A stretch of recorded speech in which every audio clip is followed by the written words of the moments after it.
భూమి మొరపెడుతుంది, ఆకాశం మొరపెడుతుంది. ఎందుకు అంటే ఒక మనిషి పాపంలో బతికినప్పుడట భూమి ఏమో ఇనుములాగా అయిపోతుందంట, ఆకాశమేమో ఇత్తడిలాగా అయిపోతుంది. అంటే భూమి తన సారం ఇయ్యదు, ఆకాశమేమో వర్షం ఇయ్యదు, మంచి ఇయ్యదు. హల్లెలూయా. శాపాలలో ఒక శాపం ఇది. ఏంటిది? ఆకాశం ఇత్తడిలాగా, భూమి ఏమో ఇనుములాగా మారిపోవడం అనేది. ప్రకృతి నీకు సహకరించదు నువ్వు పాపంలో నిలిచి ఉంటే. హల్లెలూయా.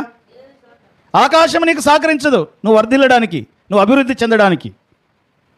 కాబట్టి సొదొమ గొమొర్రా పాపం ఏంటి అంటే వారు వ్యభిచార సంబంధమైన పాపంలో ఉన్నారు, లైంగిక దురాచారంలో ఉన్నారు, వాళ్ళు గర్వంగా ఉన్నారు, కనికరము లేకుండా ఉన్నారు.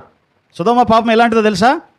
ఎవడిది వాడే చూసుకుంటాడంట, ఇంకొకడికి సహాయం పొరపాటున కూడా చేయకూడదు.